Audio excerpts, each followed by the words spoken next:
Hello friends, welcome to N universe double two. इस video में हम डिस्कस करेंगे बूटस्ट्रैप एयर कूलिंग सिस्टम के बारे में कि कैसे बूटस्ट्रैप एयर कूलिंग सिस्टम काम करता है। तो सबसे पहले हम बात करेंगे कि जो बूटस्ट्रैप एयर कूलिंग सिस्टम है, how it is different from simple air cooling system. क्योंकि हमें पता है कि जो सिंपल एयर कूलिंग सिस्टम है, simple air cooling system, simple air cooling system में मेनली जो यूज़ करते हैं कूलिंग पर्पज़ के लिए, ओनली वन हीट एक्सचेंजर का यूज़ करते हैं। वन हीट एक्सचेंजर का यूज़ करते हैं। दूसरी बात इसमें है कि जो सिंपल एयर कूलिंग सिस्टम है वहाँ पे cooling fan that is driven by cooling turbine।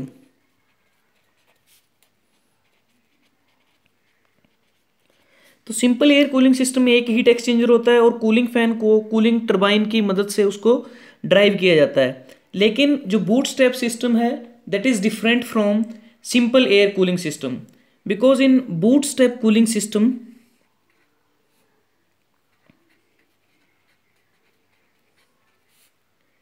Bootstrap air cooling system, इस सिस्टम में टू हीट एक्सचेंजर का यूज करते हैं। दो हीट एक्सचेंजर होते हैं जो बेसिकली कूलिंग पर्पस के लिए यूज किए जाते हैं। एक की बजाय दो होते हैं, क्योंकि सिंपल एयर कूलिंग सिस्टम में एक हीट एक्सचेंजर होता है और बूटस्ट्रैप में दो हीट एक्सचेंजर होते हैं। और बूटस्ट्रैप सिस्टम में जो कूलिंग टरबाइन है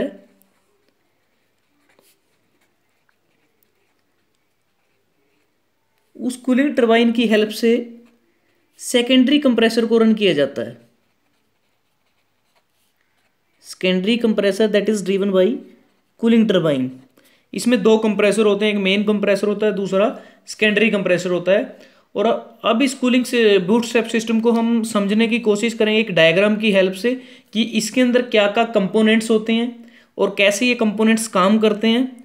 तो वो डायग्राम की हेल्प से हम समझने की कोशिश करेंगे। ये डायग्राम हमारे पास बूटस्ट्रैप एयर कूलिंग सिस्टम का डायग्राम है। यहाँ हम देख सकते हैं कि इसके अंदर क्या क्या कंपोनेंट्स होते हैं। ये पूरी अरेंजमेंट होती है जेट की। और यहाँ पे मेन कंप्रेसर है, ये गैस टरबाइन है जो मेन कंप्रेसर के साथ कपल्ड है, ये कंबस्शन चैम्बर है, ये फर्स्ट हीट एक्सचेंजर है और ये सेकंड हीट एक्सचेंजर है। तो दो हीट एक्सचेंजर इसके अंदर हैं। और ये सेकेंडरी कंप्रेसर है और सेकेंडरी कंप्रेसर को रन किया जाता है कूलिंग टरबाइन की हेल्प से। तो अब मैं बात करूंगा कि कैसे इसमें वर्किंग होती है। तो सबसे पहले बात करेंगे कि यहाँ पे जो एटमॉस्फेयर के अंदर एम्बियंट एयर होती है, जो एटमॉस्फेयर में होती है एम्बियंट एयर, ये एयर एंटर करती है प्लेन के अंदर, तो वो एयर कन्वर्ट हो जाती है रैमिंग एयर में। और जो रैमिंग एयर का टेम्परेचर होता है वो एम्बियंट एयर के टेम्परेचर से थोड़ा ज़्यादा होता है। क्योंकि जब रैमिंग एयर का टेम्परेचर ज़्यादा होता है उसका मेन कारण है कि जब वो पास करती है सरफेस से तो वहाँ क्या है कि एक्चुअल प्रैक्टिस में इंटरनल फ्रिक्शन हो जाता है ड्यू टू इरिवर्सिबिलिटीज़, और इसकी वजह से ही इसका जो टेम्परेचर है वो इंक्रीज हो जाता है। और जब ये रैमिंग एयर ये पास करती है मेन कंप्रेसर से, जब मेन कंप्रेसर में इस रैमिंग एयर को भेजा जाता है, कंप्रेसर का मेन काम है कि इस एयर के टेम्परेचर और प्रेशर दोनों को इंक्रीज कर देना। तो जब इसके इनलेट पे जो रैमिंग एयर आती है कंप्रेसर के आउटलेट पे, उसका जो टेम्परेचर है और उसका जो प्रेशर है वो बढ़ जाता है। और मेन कंप्रेसर के आउटलेट से जो एयर जाएगी उसका कुछ पोर्शन तो चला जाएगा कंबस्शन चैम्बर के अंदर, और कंबस्शन चैम्बर से वो एयर जाएगी गैस टरबाइन में, और उसका कुछ जो पोर्शन है rest amount of air that is delivered to the first heat exchanger. ये जो ट्यूब है ये फर्स्ट हीट एक्सचेंजर की ट्यूब है और इस ट्यूब के अंदर से एयर जाएगी। तो सबसे पहले मैं बात करूंगा कि जो रैमिंग प्रोसेस होती है वो एम्बियंट एयर से रैमिंग एयर तक होती है। उसके बाद जो दूसरी प्रोसेस है रैमिंग एयर कंप्रेसर में जाती है, उसका टेम्परेचर और प्रेशर दोनों बढ़ जाते हैं।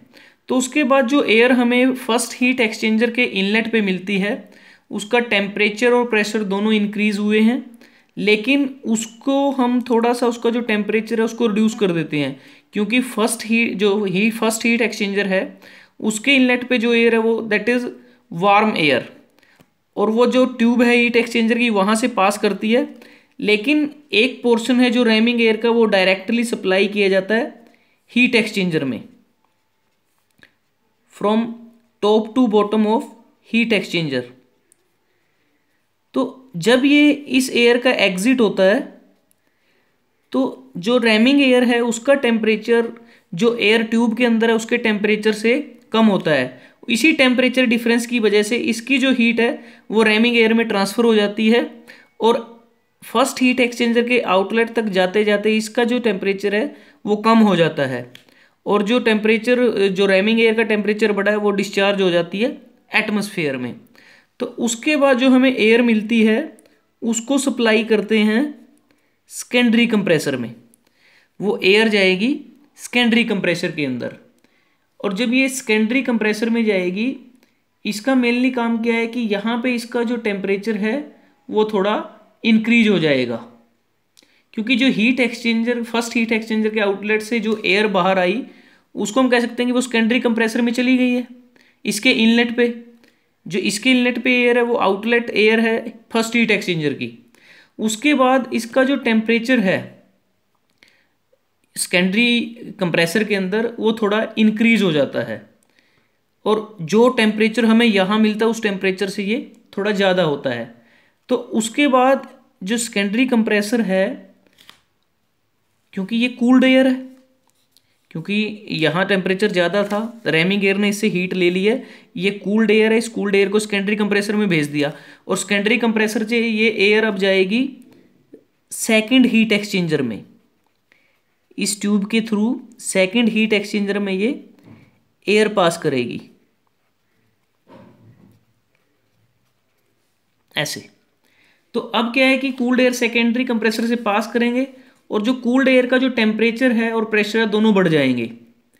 अब इसमें क्या है कि जब एयर यहाँ से पास करेगी ट्यूब से तो हीट एक्सचेंजर की जो ट्यूब्स के सराउंडिंग है, बाहर की जो सराउंडिंग है, वहाँ से रैमिंग एयर का पोर्शन आएगा और वो डिस्चार्ज हो जाएगा by absorbing the heat from the tubes, और ट्यूब के अंदर जो एयर है उसके टेम्परेचर को कम कर देंगे, उसको चिल्ड एयर में कन्वर्ट कर देंगे, और ये जो एयर है rhyming air by absorbing the heat from the air which is that is inserted in the tube, तो ट्यूब की जो एयर है उसके टेम्परेचर को इसने कम कर दिया है, और उसके बाद ये जो एयर है ये सप्लाई होगी कूलिंग टरबाइन में।